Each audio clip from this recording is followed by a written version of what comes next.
When we're talking about functional assessment and looking through that as with a culturally sensitive lens, some families might be family focused, meaning in some cases, families might involve a lot of extended family members in the process of functional assessment. Parvs was mentioning a lot of South Asian families often have their grandparents involved because, again, filial piety, they're higher up. And then the grandparents are the key decision makers, and the parents themselves look up to the grandparents for advice and help making some of those decisions.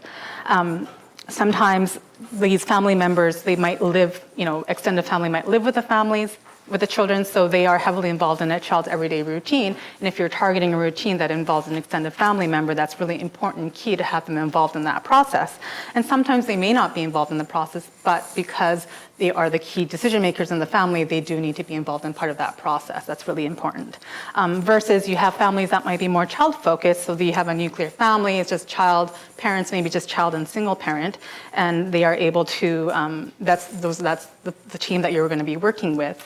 Families that might be more child-focused have an idea and they feel more comfortable with the concept of every single person in that child's environment must change the way they interact with their child to decrease problem behaviors from happening. That might be a very comfortable concept for them versus families that might be a little bit more family-focused, that might be more of a stretch and challenge for them. Some families might be past-focused. They focus on things that the children couldn't do, past interventions that didn't work, and then they tend to ruminate on that. Versus families you might have that are more future-focused, that they're willing to, not willing, but they want to know certain strategies that they can start working on right away. Just because family focus and past focus is kind of on that end of the spectrum, that doesn't mean that they go hand in hand. You can have families that are very family-focused, but really future-driven as well.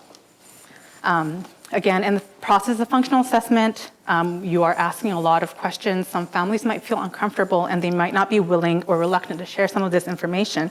We'll be talking about this more again later about how to establish rapport, but that's going to be key.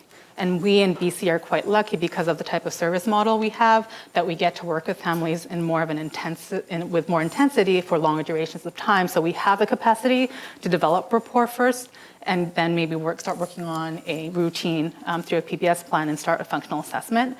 But we'll be talking a little bit more about different kind of strategies to develop rapport later on. Okay. So now we're going to want to discuss about meaningful lifestyle outcomes.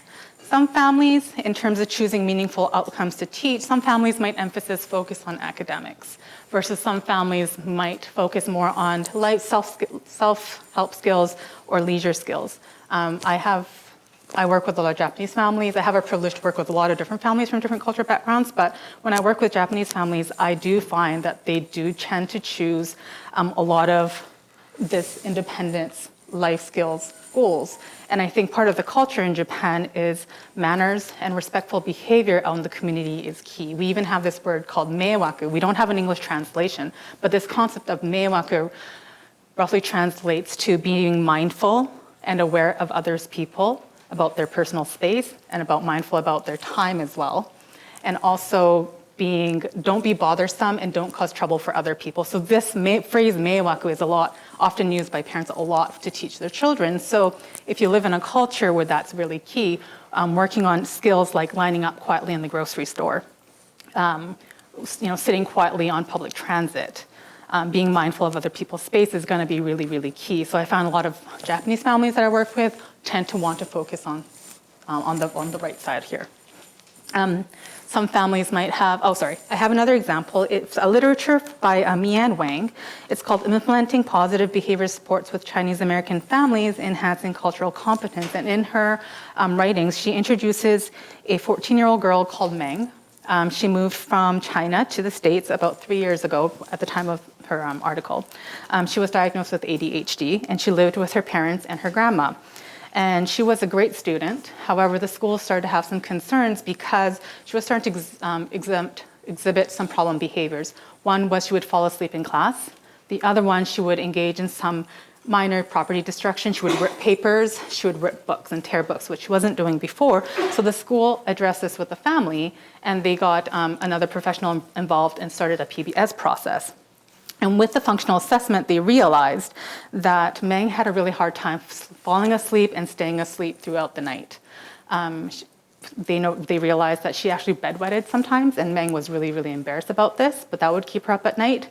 And Meng herself, through the process of functional assessment, because she was 14 and she participated, noted that I feel really stressed with a lot of the academic burdens I have. However, the grandparents and the parents at this point, at the beginning of the beginning stages of the PBS process, didn't really see why the school was super concerned about Meng's nighttime routine. The family's focus was really about her academics. And the family's goals, everybody in the family, they wanted to be academically successful, and that was really important to the family. So they didn't really realize, well, why is this nighttime routine very important? And the school and the professional did a wonderful job kind of reframing that and said, you know what, I see that is really important to your family that Meng does well in school. Maybe if we can think about if she's able to get a good night's rest throughout the evening, she's going to be that much more successful in school. If she has a little bit better of a balance between academics and leisure time, maybe that will alleviate some of her stressors and that will allow her to sleep better at nighttime. Do you think that's something that you guys would like to work on? Bam, parents were on board. Grandparents were on board as well. So that they did a great job kind of incorporating and not judging the family for wanting to focus on academics, but incorporating the family goal, which was family, everybody does well in academics, and that was really important, incorporating Meng's goal, which one she wanted more balance. And they came up with a really good routine that had a good, meaningful outcome. Okay.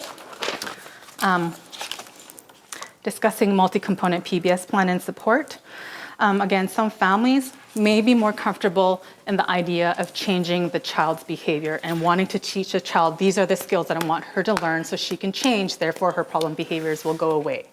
Some families, on the other hand, are comfortable with the idea of changing the environment. So how do we set up the environment for success? I think PBS is great because you can use the framework of PBS to address both. If you have a family that is more focused on wanting to change the child, there are strategies that go under the teaching column, teaching strategies, where you can incorporate that, but you can also have a discussion and try to have the family adopt some other new ideas in terms of using some antecedent strategies as well. Yeah. Okay, and then finally, some families might be more comfortable using reactive strategies of problem behavior, removal of items, sending their children to their room. And some families are more comfortable using preventative strategies. And again, you can incorporate all of these into your PBS plan, and we'll talk about the how in the upcoming slides, but how do we incorporate all of that so the family feels like their values are being acknowledged and that we're addressing meaningful life outcomes.